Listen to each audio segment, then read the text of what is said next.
Hi, Doug. Thank you so much for coming on our show today. We are so excited to have you here. And we actually first learned about you through Running Man and Jesse Itzler. And when we saw you talking and doing some of your videos and looking at your Instagram, we knew that we wanted to have you come on our show. And I think this is a topic that is going to be new to a lot of our listeners, but very important. And Stephanie and I are just I think equally as excited as you are about sprouts. So we're excited to dive in. But before we do, one thing we would love to hear from you is if you had no constraints today, no financial constraints or time constraints or whatever it is, how would you spend your day?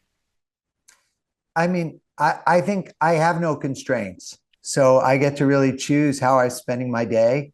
So my day is about learning and serving, right? So I want to learn about things that I can serve with.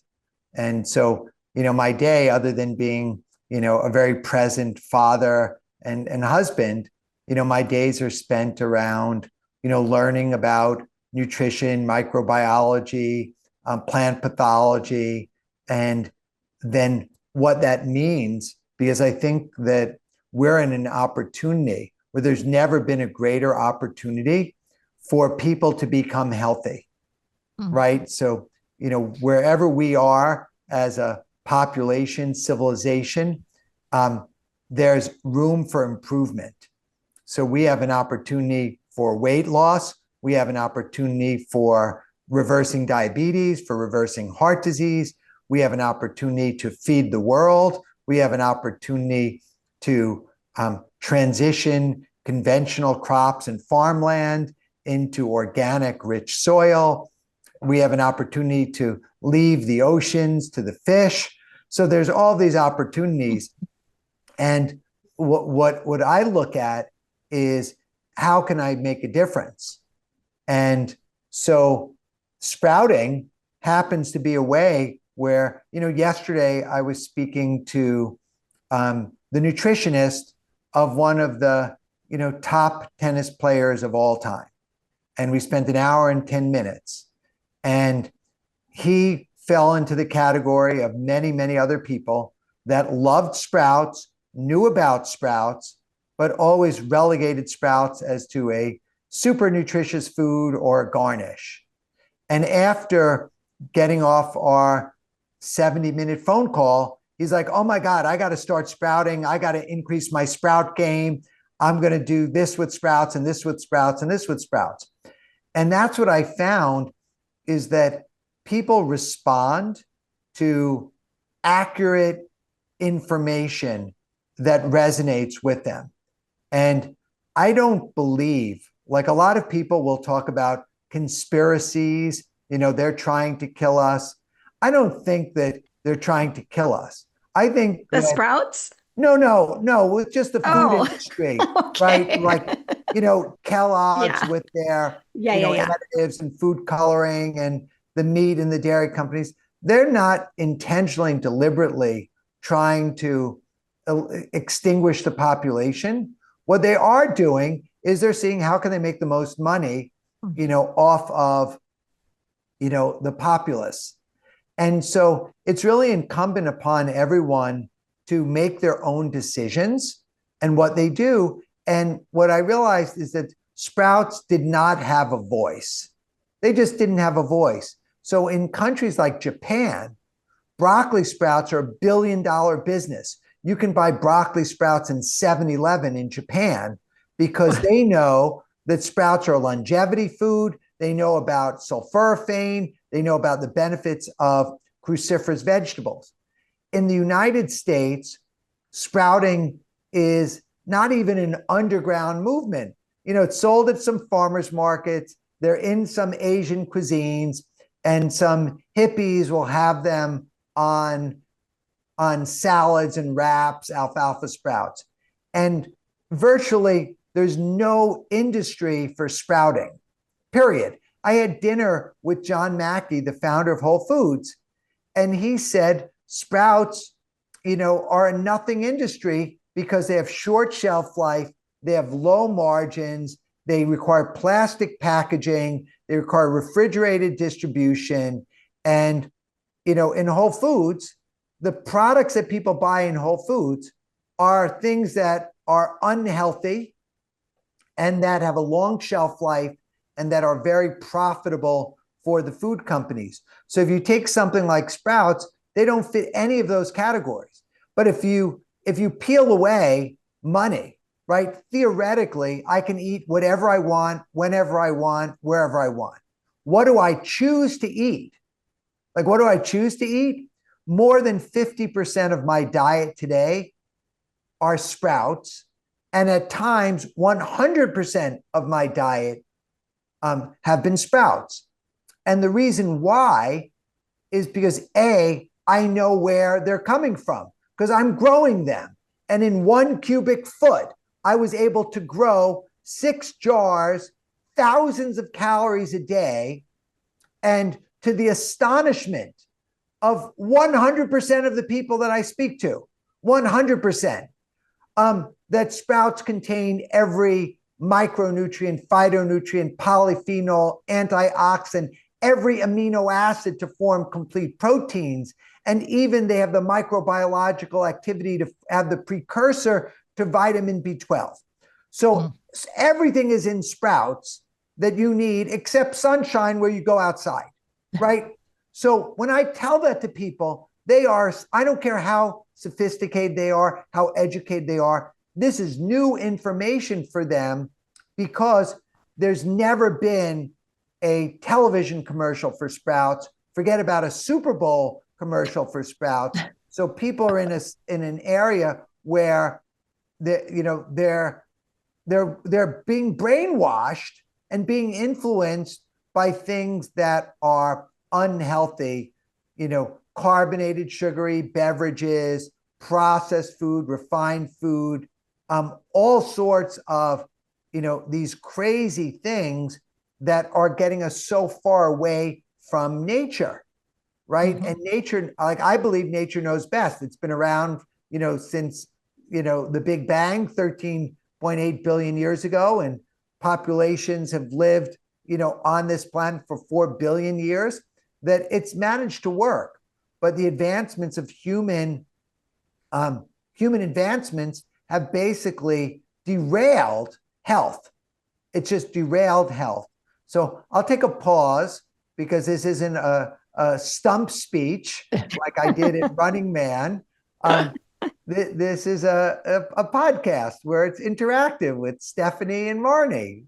Yeah. Well, that was great, Doug. That was a great way to, kick off the conversation. And honestly, I bet you could come up with a really creative, fun Super Bowl ad for Sprouts. I'm like starting to think about how you could do that. But stepping back just a moment, we'd love for you to share just 1 or 2 pivotal moments that you've had throughout your life on your journey. How did you end up becoming so passionate about Sprouts? So I was a processed food junkie, right? I ate if it tasted good, I ate it. And I loved sugar so much that I remember fighting with my mother to buy me, 3 of the cotton candies, when we would go to a fair. And I remember taking change, out of my father's, where he would empty his pockets and go in the candy store and buying rock candy. So that normal sugar, I had no interest in. Rock candy, whatever they did to make the rock candy, it was maybe that was the crack, of it. But I really, loved that. And then, pivotal moment, 1999, my mother called me and said, we have to go to the hospital. Your aunt is going to have surgery and, it's very dangerous and you have to go. So we went there and turns out my aunt was developed a lifestyle disease called type 2 diabetes and she was overweight and she had lost sensations in both of her feet and her toes. Oof. And they were going to perform a double amputation. Oh. And that was this moment where I had never envisioned or imagined or ideated what it would be like not to have feet, right? To be immobile, like what would that be like to be relegated to a wheelchair, or having someone to, assist you, 24 hours a day. And so that was like a pit in my stomach that still, brings me, a visceral reaction. So that was one moment. And then within a short period of time, my father died of heart disease. My mother died of stomach cancer. And then my brother developed the same type 2 diabetes that my aunt had, but they didn't do an amputation. Instead, he had a stroke. And so my brother has had 3 strokes, 2 heart attacks. Oh my He's gosh. had 2 stents. And so that was this awakening moment of mortality. Like I wasn't going to live forever, that I thought, I felt, I believed that I was genetically cursed and that nothing really mattered. And then I met someone, and we didn't have podcasts back in 1999, or maybe we did, Adam Curry, MTV, blah, blah, blah. But I never listened to any. But I met someone who told me that it wasn't my genes, that it was my lifestyle, that I was living a carcinogenic, diabetic laden, heart disease laden lifestyle. And that if I changed my lifestyle, I could change my genes. And I didn't know the sophisticated term epigenetics, right? Yeah. I didn't know any of that. And I'm a simple guy. I never went to college. I grew up in the streets of New York. My father may rest in peace, was a World War II combat veteran that had untreated, emotional things. I'm not going to diagnose him, but all I could say is he was the sweetest guy in the world until he was not. And the not made us so unsafe, that it kind of derailed any semblance of order for me. And that if I were in school today, depending on the state, they would have me on Ritalin and lithium and Adderall and all the other things, because I just was as out of control as, my family. And so now, I've self-medicated through meditation and through diet and lifestyle and physical activity. And so I'm not on drugs, and I've never been on SSRIs or any of those things, but I know that I would have been diagnosed with these labels that would have definitely had me on these drugs. Well, it sounds like you've been on quite a journey. And I'm sorry for all those losses around your family, because that's. Oh, yeah. I mean, it's, Marnie, it's part of who we are today is these things. And, that, the sacrifices that they made.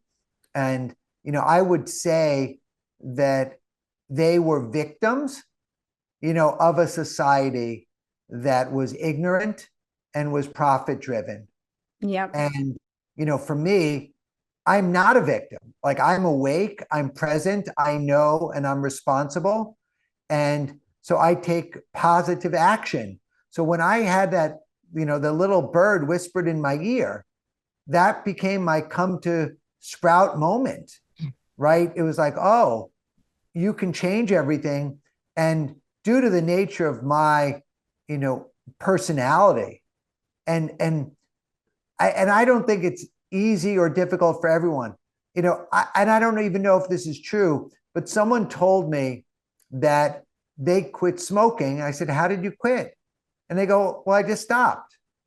And I go, I always thought it was so difficult to quit smoking. And he goes, oh, that was just malarkey. I said, what do you mean? He goes, oh, the cigarette companies put out a propaganda campaign that's really hard to quit, to brainwash people to think that it's really hard to quit so they don't quit. But it's actually pretty easy to quit, because no one's putting a gun to your head to have a cigarette. Like, you just have to decide, Right. like, you decided to be a parent, and you decide to be present for your child, 24/7 and change every diaper and feed and nurture, et cetera. As we were talking about before we hit record, that if you make a decision, you can honor the decision, right? And the people who quit are the people who want to quit. Now, so I don't know, because I never smoked, but I made a decision that cooked food, processed food, refined food, meat, dairy, and animal products were going to kill me. And that I was going to eat fresh, ripe, raw fruits, vegetables, seeds, nuts, seaweed, and sprouts. That's what I was going to eat.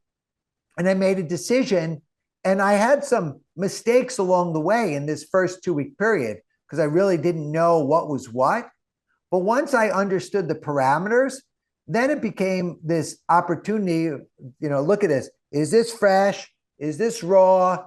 Is this ripe? Is this a fruit, a vegetable, seed, nut, seaweed, or sprout? And if it's not food. It's not food for me.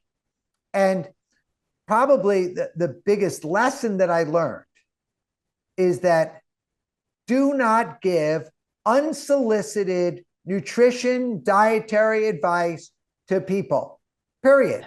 So if someone doesn't want to hear what I have to say, stop listening to this podcast. Because I'm not forcing anyone to do anything. I'm inviting people, to think about things in a new way.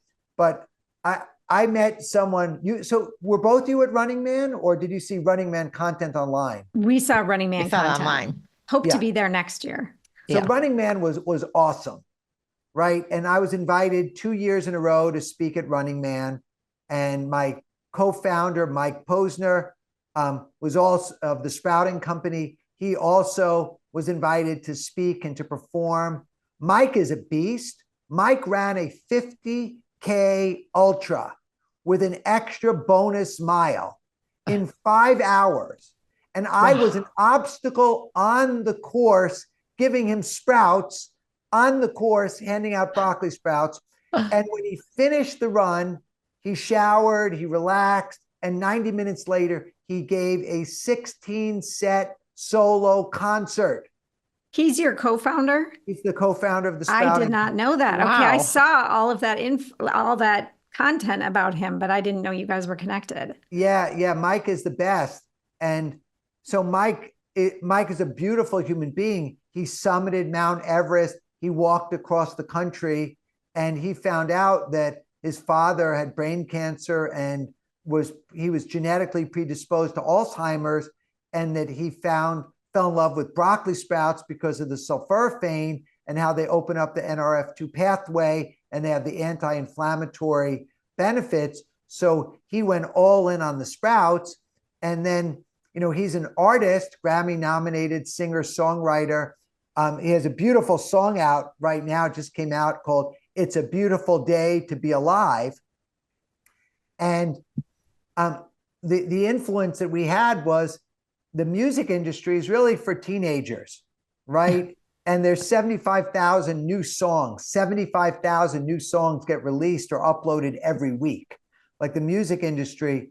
So, he wanted to do more contribution than just writing music. So he still writes. I think he writes a song a day, like really committed artist writing a song a day. But he wanted to contribute and use his voice and use his platform for good. And, sometimes he goes deep on the sprouting. Right now he's focused on "It's a Beautiful Day," and he's writing a book. So a beautiful human being. But the point of this is that everyone has agency to make choices. And in my abundance consciousness, I believe that I am eating the most nutrient-dense foods on the planet, that's enzymatically active, electrically charged, where you get the opportunity to eat the entire plant organism, the root, the shoot, the endosperm, the embryo, that contain primary and secondary metabolites, that sprouts actually are the stem cells of the plants. And because they have the embryo, they grow without soil, sunshine, or fertilizer in days in any environment, including the International Space Station. So the fact that, and they're practically free, like sprouts are practically free. So that was like, well, why isn't everyone sprouting? Like, what's going on? Why isn't everyone sprouting? And I was like, oh, because no one is promoting, no one is talking about, no one is sharing, no one's educating about sprouts. So in my egotistical, narcissistic, juvenile days, sprouting would not have been fancy, like owning a sports franchise or flying private jets or, being a CEO of a big tech company or working on Wall Street or in real estate. Yet to me, like, I don't care about those things.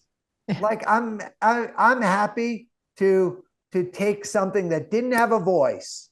Sprouts don't have a voice, and be the voice of sprouting and help sprouts spread their message. I love everything you just said. And I think I love that we're giving sprouts a voice today, even.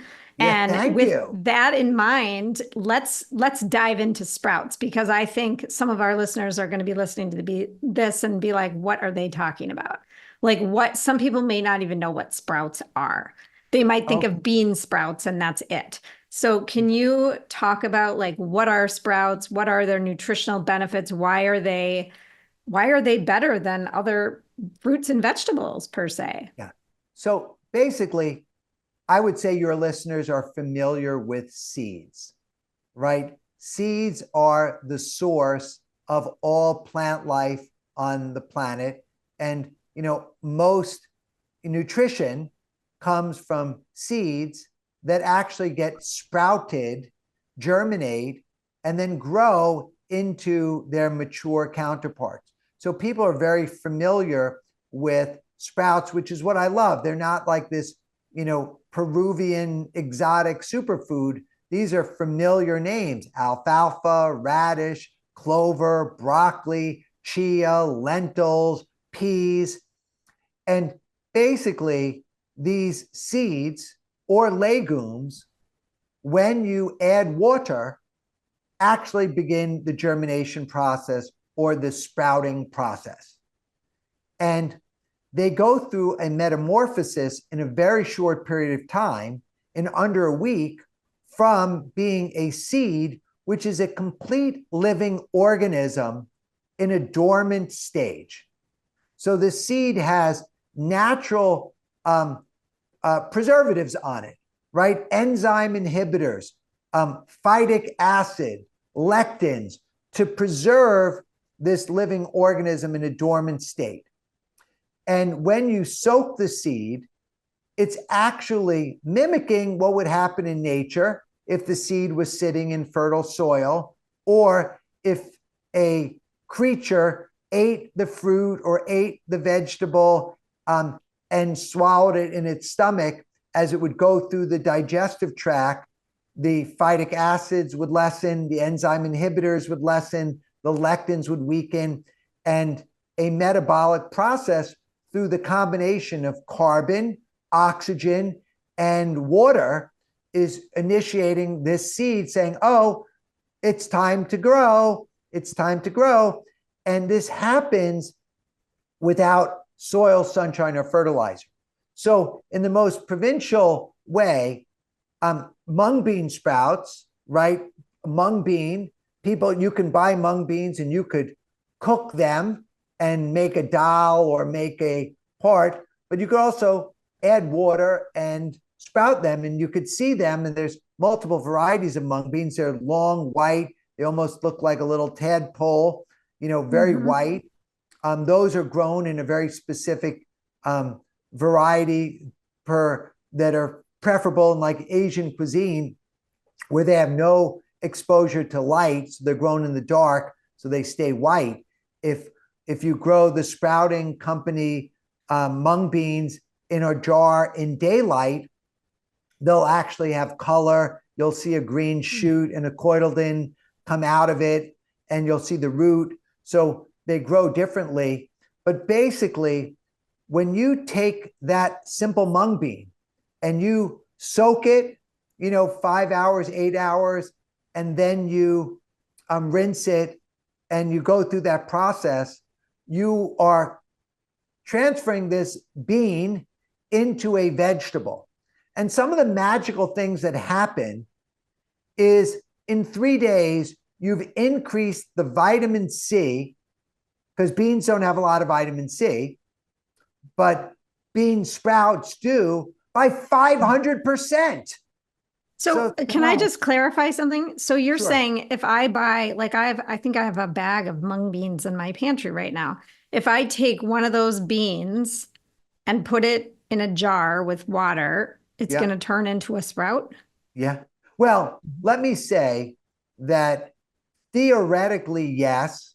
Practically, if you were to do 20 of those beans, depending on how you stored those beans, when you source those beans, there's different grades. What I've realized in my research when I wrote the book, the Sprout book, is that you could buy beans in the bulk bin, and they might be 5 years old, and they might have been exposed to high heat and temperatures and compromise, and they will not have a high germination rate. So one of the things that I wanted to do when we started the sprouting company was I wanted to really know my seeds. And I wanted to make sure that all of the seeds were tested for a high germination rate of like 85% or higher, because I want the sprouts, not the seeds. So if you're planting them in the ground and you're getting 50% germination, no one knows. But if you're sprouting them, you would really know the difference. So one was getting high germination. Two was getting seeds that were organic, right? So that organic seeds for all the right reasons. And we could do a whole podcast on organic, but organic seeds. And then the third criteria was having these seeds batch tested for pathogens. So you'd take a batch of the seeds, you'd soak them, take the wastewater, send it to a lab, and make sure that the seeds were safe. And then I added an extra level, just because that's the way my brain works, to make sure that there was no residue of glyphosate, and get them certified glyphosate free, because glyphosate is an endocrine disruptor, and I didn't want any part of it. So it was extra work. And a lot of seeds do have glyphosate residue on them just by the nature of farming in America. Yeah. Okay, well, that's super helpful. So can we get a little practical here? Because like Marnie said, our listeners may not have had very many sprouts. I mean, I know I pick them up and I buy them at the grocery store on occasion, and that's it. And this is something I'm super interested about because I have been interested in doing my own. My mother-in-law actually did this, it's been over 5 or 6 years, and I was going to do it and then I haven't. So this is going to be my catalyst to start sprouting in my house. And I was talking to her the other day and she's like, they just tasted too so much better than what you buy in the store, like anything else. Absolutely. So how long does it take to soak them? Like how someone could practically do this? Because, a lot of our listeners are, have a lot of priorities and responsibilities and things like that. And, maybe we can dive in and just talk about how complicated it is if you're not someone who's in this space. Yeah. So Stephanie, I'm going to give you 3 things. Okay. Number 1, I have a free sprouting masterclass that someone could take that's on Commune. So it's a 5-part free course on Commune, www.onecommune.com/Doug. So take my free sprouting class on Commune. We filmed it here at Wonder Valley Hot Springs, and that's great. So that's one way to go deep. 2 is I wrote the Sprout book, and I never wrote anything in my life other than an email. But the information was coming through me that I needed to write it down and I needed to share it. So I went to New York, I pitched one publisher, and the Sprout book became a national bestseller, top 100 books on Amazon. And wow. And I think the book is like $12 on Amazon. It's on Kindle. I recorded an audio version. The book is in the 10th printing now. So it's like, wow. And it's practically free. You don't like it, return it to Amazon. Okay. The third thing is, I created a company with Mike Posner called the Sprouting Company to create an all-in-one integrated kit that had my standards of anything that touched the sprouts was glass or stainless steel, and that had a filter that was dishwasher safe and that could be scrubbed and sanitized, and a jar that was big enough to grow a lot of sprouts and that also was optimized for airflow, air exchange, and drainage. And it was beautiful. So it's really like a work of art, the Sprouting Company kit. And then the seeds went through this aggressive criteria, because I wrote about broccoli sprouts in my book. I wrote about sulforaphane. And when I was researching, because I do have resources, I ordered seeds from many of the online suppliers, but definitely the biggest ones and some of the smaller ones. And when I sent the seeds out to be tested, some of them had very low levels of glucoraphanin, the precursor to sulforaphane. But what was shocking to me was one of the biggest suppliers had 0 glucoraphanin in it. Wow. So I then sent it out to another lab to sequence the DNA. And they said, well, it's not broccoli, it's in the brassica family, but you would never know because all the seeds look the same. And I was like, wow. And so here I am, I'm telling people that to eat broccoli sprouts because of these incredible chemoprotective properties, and that they might not be getting any. And I didn't want it to be a placebo or a nocebo. So I said, and so I resisted for 5 years ever selling a product. But I didn't love any of the products that were on the market. So I was like, okay, I'm going to have to roll up my sleeves and go through the process of designing and manufacturing and building a product. So Sprouting Company, again, you don't like it, send it back, right? So the thing, but in the book, I wrote a whole chapter called Junkyard Dog, which talked about taking items out of your, storage bins, out of recycle bins, that you have at home, any vessel, and sanitize it, add water, add seeds, sprout using cheesecloth. And sprouting's been done long before Dougevans. I'm standing on the shoulders of Ann Wigmore, Victoria Skovinskis, Steve Meyerowitz, Arnold Earhart. All these other people. Like, I didn't invent anything.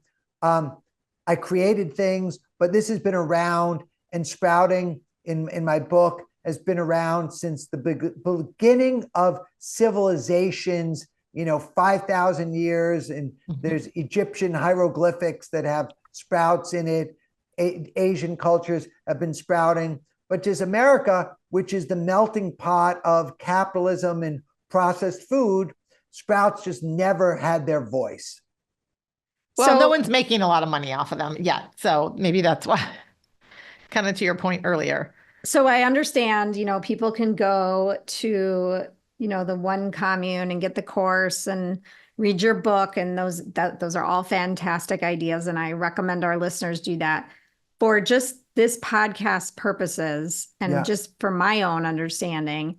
So basically you need a jar, you need a water. I'll go grab I have a prop. Hold on.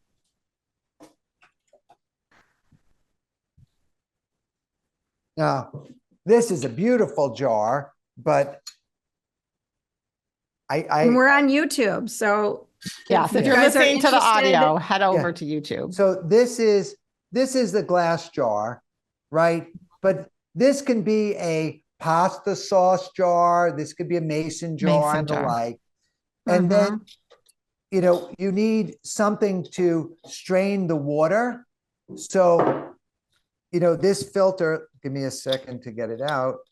This filter is stainless steel. It has a lovely pattern. It fits on the jar. And when you have it, you basically want to be able to put it on an angle. So you need a jar, a filter, and then a stand. This is a pretty stand. So you put in the stand, right? And then you need a drip tray, right? And this is a simple drip tray.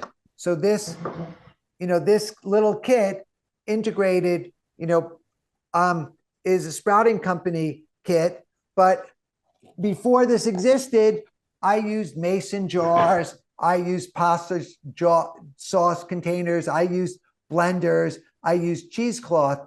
As I started to go down the rabbit hole, I realized that cheesecloth, which is a great filter, was great for cheese. But when it came for sprouting, if you're soaking and rinsing them, the sprouts actually are shedding bacteria, and the cheesecloth collects it. So the microbiological load is increased when you have something that's porous. So, if I can gear someone through the considerations that I look for, was I like metal to touch the sprouts. The other metal filters were woven like window filter screens, which also had crevices, which would collect things and hard to clean and rust. So that's why I wanted to get something that was really sanitary. So, after 100 trial and errors and testing, I concluded with that. And then on the jar, I wanted to make sure that the mason jar had a bubble here, right? So I wanted to have a straight edge so that all the water would drain out, appropriately, because you don't want things sitting in water, right? So you want to soak the seeds in the jar. So you add like a quarter cup of seeds, you add some water, you soak them overnight, and then you add your screen, and then you strain out the water and you rinse them. And then twice a day you add water and you rinse. And like miraculously, and you could see, on my Instagram, sprouts are everywhere, that 1/4 cup of seeds will create 5 cups of sprouts in 5 days. So that entire jar will blossom and sprout in a very short period of time. That's amazing. That's that quick. That's amazing. And I'm assuming you put all the same type of seeds in a jar, or could you mix it up? I did a lot of trial and error, right? So I sprout broccoli, alfalfa, radish, clover, all as individuals. And then there's some blends. So there's a salad mix with alfalfa, broccoli, radish, mung beans that go together. And then there's a protein mix where you take garbanzos and lentils and green peas. So you can mix certain types, go really well together. Okay, so you talked about protein mix. How do you get enough protein in your diet if you are eating predominantly sprouts like you are? I mean, is it through like this protein mix with the beans? And some people always say, oh, I can't have beans or they bother, my stomach, but I've heard that sprouting will help with the lectins and some of the other issues. Yeah, Stephanie, on a macronutrient basis, what percentage of the caloric intake would you try to achieve with protein? Yeah. This question, we've talked about protein so much on this podcast in the last 2 years, and it's really shifted because I kind of went through a period where I was eating more protein in a day. I would say at least 30%, maybe. Yeah. I would say Dr. Colin Campbell, one of the most researched, nutritional biochemists from Cornell, he would say 10%. Yeah, no, I know that it varies. Everyone has an opinion on protein right now. So his recommendation is 80% carbohydrates, 10% protein, 10% fat. So you can easily achieve that without even thinking about it, eating sprouts and fruit. If you want to, if you're highly active and you're doing strength training and resistance training, etc., and you want to increase your protein, green peas, lentils, garbanzo beans, like 1 cup of sprouted garbanzo beans is 250 calories and 20 grams of protein. Wow. So, and if you were to take, lentils, 8 or 9 grams of protein in a cup, so you can get all of the protein you want. I have someone training to do a 100-mile ultra, and they require 6,000 calories a day. And in order to get the caloric intake, it's coming with a lot of protein, because the caloric density, of consuming that many alfalfa or broccoli or radish sprouts, they're just not calorically dense. There's probably 100 calories per pound, in alfalfa sprouts or broccoli sprouts, but it starts to increase as you get to consuming like the legumes. It would be more like 400 or 500 calories, per pound. So if you had to choose, let's say our listeners, want to go for it. I want to try doing this. Would you say broccoli sprouts are kind of the biggest bang for the buck in terms of longevity and health and wellness, or not necessarily? Well, I believe broccoli sprouts are the most researched of all sprouts. That Johns Hopkins created the Chemoprotective Research Center, where there were, dozens of paper coming out, dozens of peer-reviewed published papers on how broccoli sprouts prevented and killed cancer cells, how broccoli sprouts can detoxify benzene and air pollutants from the lungs, how broccoli sprouts can help regulate insulin levels, in diabetics, how broccoli sprouts, using a hermetic effect, can create heat shock proteins in the brain that could actually simulate what the impact of a fever was to lessen the symptoms of someone, suffering from autism. So there's a lot of research around the broccoli sprouts, but they because they have a compound in them, a glucoraphanin, which is the precursor to sulforaphane, that broccoli may have a sulfury, pungent flavor and part that there may not be the best first sprout to get into the game with. So you might start with a salad mix variety, or an alfalfa sprouts, or lentil sprouts, or, like my brother, who is kind of oppositional disorder, doesn't like the thought of sprouts, but the lentil sprouts, he thinks of them as like nuts. They have a nutty flavor and a texture, and they're fast to grow. So there's a lot of different ways to start. But if someone's, someone already knows, like if they're wanting to deal with an issue, then they'll go right into the broccoli sprouts. Like you can go to Hippocrates Health Institute and spend $500 or $1,000 a day, and they'll feed you broccoli sprouts and sunflower and, and on a very nice, simple white plate. But if you want to grow at home, and you want to ease into it, the big shift for me was taking sprouts from being a garnish or a side dish and looking at sprouts as the center of the plate, right? Replacing rice with sprouts, replacing pasta with sprouts, replacing salad greens with sprouts. Like just imagine our salads are all sprouts. Like those are, and if we add other vegetables, we'll throw a carrot in, or a slice of asparagus, or a slice of red bell pepper or something. But the base salads in our house are sprouts. Mm. I'd love to see a That's a good picture of what goal. that looks like.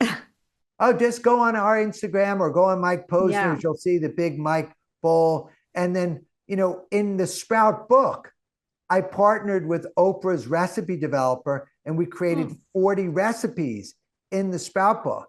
And on my email list, the sprouting company, we're sending out recipes every week and they're just delicious. And, now that we have, I think I have almost 500,000 followers, on between TikTok and Instagram. And people are sending me their creations. And it's just inspiring as we're seeing this sprout movement, blossoming globally. Well, it's like you said, it's very inexpensive to do on your own. Once you invest in the jars or you use recycled jars, you're just buying seeds. So a couple of questions here as we start to get towards like the end of this conversation, and we really probably need to have you come back on for a part 2. You mentioned like the contamination, and I've heard about that. Like that's something when I buy them, I'm always a little leery of in the store. And then 2, can you touch on buying sprouted foods in the store versus doing it yourself? So if our listeners out there are super intrigued, wants more nutrient dense food, wants to eat more plants, but isn't quite ready to do the sprouting themselves. I personally buy sprouted, I buy sprouted pumpkin seeds and I buy sprouted almonds myself and I buy sprouted mung beans and lentils. I buy a lot of sprouted products. I'm just not doing it myself yet. Yeah. So I think that with anything, when you do it yourself and you know what you're doing, it's better than a commercially derived. Right. For sure. I think that the standards of quality for some of the products, it sounds like you're buying are finished and dry, right? Yes. So they're sprouted and then dried, very like no issue, et cetera. Okay. Buying fresh sprouts, at a farmer's market or in the supermarket, I think are also great. They're much less expensive if you grow them on your own. But I think that they're great and you're supporting someone doing good work. So I like to do that. I would use your innate skills and your senses to smell things, look at things, touch things. If things feel slimy, you probably don't want them. If what looks like it should be white and it's brown, probably don't want it. And if something smells gnarly, you probably shouldn't eat it. But I think that this, and also you can read, right? And you look at the date. Like, one of the things is like, they're not getting sprout deliveries every day, right? They may get them once a week, twice a week. So you want to look at the dates and, you're better off if the stocks are the shelves are stocked. And then you want to get the longest dates. Like I feel bad sometimes, like, oh my God, I'm leaving somebody the older date and I'm taking the fresher things. But everyone has to be responsible. So what if we're growing them ourselves? How do we know that they're safe to eat? I think the same thing. Like if you're, both of you look very sanitary and very like, well put together. I've never been called sanitary. Well, I think we understand what you mean, but yes. So if you have soap and warm water and you wash your hands and you wash your equipment, that's a really good start. If you're buying seeds that were specifically designed for sprouting, right, or sold for sprouting purposes, high germination, tested for pathogens, et cetera. And if you're extra, concerned, I published a white paper and we have an app, free app on whether you buy or anything from us or not. You can download the iPhone app. You can sanitize the seeds using a solution of, 1 part vinegar, 3 parts water, and you could soak it, and all the instructions are there to be able to do that. That you can reduce surface levels by 3 million to 1 by using a rapid oxidizer, whether it be hydrogen peroxide, parasitic acid, sodium hypochloride, aka Clorox, sodium hypochlorous, electrolyzed water like in a pool, or glacial acidic acid, white vinegar. So there's things that you could do to treat the seeds. Homegrown sprouting. I've never heard of an instance of a problem with homegrown sprouting that wasn't someone who obviously they soaked their seeds the entire week and they never changed the water or rinsed them, and it's going to smell, like a sewer, or they begin the soaking process and then midway they forget them for 2 or 3 days and they overgrow and they dry out. It's very basic things. And we're talking about living plant organisms. So, but the same sense is if something smells funky, if it feels funky, if it looks funky, start a new one. But, I answer, almost every message, that comes through my Dougevans social media. And I send out a newsletter once or twice a week from the sprouting company. I respond to all the questions in the comments. So I'm, fitting things into the buckets. And, we've now, been open since the beginning of the year, thousands of sprouting seeds sold, millions of seeds, and no issues. Knock on wood. People are happy, healthy, eating it. So go ahead, Stephanie. Well, I have a question, and it's maybe going back. I should have asked this earlier, but someone's listening. They've been listening to this whole podcast conversation. What are you seeing and hearing from all of your customers and the people that are responding to your email and messaging you on social media? Like, what about their life has changed from when they started sprouting? Like, how are they feeling? Or, even just your experience personally, because that's what's going to propel someone to make the effort to do this, right? How are they going to feel? How are they going to improve their health and longevity? I mean, it's so interesting. I've never had a big problem with weight. Turns out sprouts are the #1 weight loss food in the world, right? That they are high fiber, low calorie, low fat. So you can eat a ton of sprouts and actually you get satiated and you get the precursor to GLP-1 peptide, being released. So everyone wants that. Exactly. Right? So this is cheaper too. Like you just named the thing that everybody wants right now. Right. So you're getting the weight loss and you're flooding your body with phytonutrients. Right. So people are discovering that. They're discovering that they like to grow their own food and they are astounded and amazed at the exponential growth of a seed into a vegetable in front of their own eyes. And it becomes a family experience. And that if the kid is watching this thing going and mommy is not, or daddy isn't allowing them to eat it yet, like the anticipation of when can we harvest and eating right out of the jar. I posted on my Instagram, in 1 week, I got 2 different 7-year-olds through their parents sending me their science project and their sprout house and their creations with sprouts with them. And I could tell you my child, and she's not on social media, but eats raw sprouts out of the palm of my hand.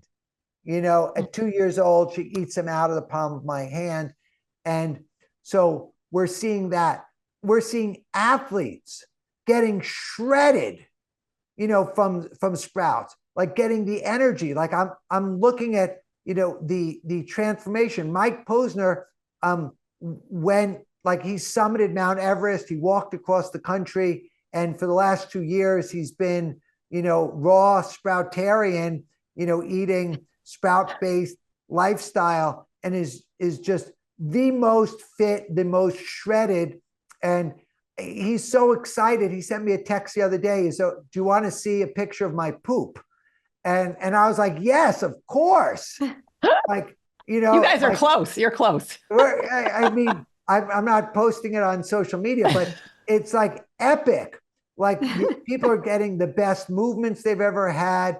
They're dealing with almost all gut issues So are what, being IBS, IBD, leaky gut, acid reflux, all these things, positive benefits from sprouts. so just really fast, let's say a person doesn't want to become a sproutitarian. Yeah. How much do you think a person needs to eat to notice any kind of impact? Like, are we talking about, sprinkling some sprouts on a wrap or on an omelet? Or are you talking about eating like a big giant bowl of sprouts every single day? Look, one of my favorite sprouters is Ben Greenfield, right? Mm. Who Oh, yeah. eats lean meat, right? Bow and arrow and sprouts. He got my book. He started to sprout. He invited me as a raw vegan onto his podcast twice, right? So for me, I'm not trying to convert this. I'm not creating a cult or a religion. And so to answer your question, any sprouts in your diet is better than no sprouts. Yes. And that you can add sprouts to any dish. Like I sometimes get, a little shit from some vegans because like I will repost if someone put sprouts on their salmon or sprouts on their omelet or sprouts on their, what burger. Because like I'm not here to judge. I'm here Mhm. to Yeah. get the sprouting Yeah. message out. So the more sprouts, the better. I think it's, similarly as in nature, where animals in nature do not overeat, even if they are in abundance of it. And I don't overeat. Like I'm an abundant guy. If I go to the farmer's market and there's an abundance of all the things that I like, I only eat until I'm satiated. And not combining fat, sugar, salt, oil, cooking is not creating an explosive dopamine addiction to overeating. So I don't think it's possible to overeat sprouts because the body will feel the nutrient density and say enough. So if you were to take a handful of broccoli sprouts and you start to eat them, at a certain point, your body, your intuition, your instinct is going to say, okay, enough. But if you were to take those broccoli sprouts and pour oil on them and salt and fry them, you could probably overeat them. So I'm like encouraging people to just be aware of what they're eating, because this body is the human transport vehicle for a soul or a spirit. And the more we take care of it, the more we're present with what we're eating. So my belief is like, raise your standard of what you're willing to consume and you will know. So everyone already knows. But if they're on their phone while they're eating and they're in a loud place with music blasting, they could be shoveling stuff into their mouth unconsciously. So if they're present with their eating and they have intention around what they're eating, then they will make better decisions about what they're eating, when they're eating, and when to stop eating. I mean, we couldn't agree with you more. That, this is the topic that Marty and I talk a lot about with our clients and on this podcast. It's just being intentional, eating without distraction, all those things that you just shared. Very good, just insights and suggestions for people. I am extremely motivated, Doug, after this conversation and even after researching for this interview today to just do it, because it's literally been on my, sort of back burner radar screen to sprout myself. In addition to just buying the sprouted products that I typically eat. So thank you. Thank you so much. We're going to link everything that you shared up in the show notes today for our listeners to go out there and look at your course and your products. And it seems like you've done all the hard work by designing this very specific jar and then also having the sprouts available that meet these very high standards. So it seems like, to me, that's just the way to go. Yeah. And I'm excited too. I can't wait Yeah. to try it. And I like want to send the kits to my kids that don't, like my college daughter and my adult son. And I'm like, I want to get them sprouting. Oh my God. I have to tell you, STEM, like for charter schools are getting them. And, kids that are already like, so comfortable with being uncomfortable are now sprouting in their dorm rooms. This is the best back to Yeah. school gift that you can Yeah. have because they can It's a grow great them gift. anywhere. I'm super excited about it. And I'm just thinking, just off the cuff, there's a lot of schools out there that provide food on the weekends for kids who can't afford food, who maybe are getting the free or reduced lunch program. If you were sprouting in the classroom and then you allowed those kids to bring that home with them, I mean, just think about how you could help with I mean, overall look, hunger and look, just a lot of problems that are in in this the world right now. largest fast food chain in America is called the public school system, right? So Yep. they're giving out the worst. I'd love to get it to become the best. And it's a process. And I think, the initiative that you're taking, with your podcast and your practices and, reaching out and finding people like me to have on, you're doing really important work. So I want to thank you and acknowledge you and for having me and for doing what you're doing. Well, thank you. Thank Thank you. you. And you're Yeah. welcome. Yeah. So as we wrap up this conversation, one thing we love to ask everybody is, what does the art of living well mean to you? It's really like going with the flow of things that are good for you and good for all. Mm-hmm. That is beautiful. Yeah. And just like you started it, before I think we hit record, you just kind of talked about being in the flow and what it means to truly be in the flow and be present. Yeah, I really feel very aligned. I feel very blessed. I sleep outside in a tent, under the stars, like literally like under mosquito net more than a tent. And like it's just so beautiful. Like, I get up in the middle of the night to, because I eat a lot of I'm well hydrated in the desert. And I get up and I look at the stars and I realize like, wow, wow, right? And then my daughter like will tap on my shoulder and go, Daddy, Daddy. And she tears off my mouth tape and gives me a little kiss. And it's just the cutest thing. Like I'm just, we co-sleep as a family. And it's just so, life is just so beautiful. And it's really easy to get, sucked into the myriad of complexity of what's going on.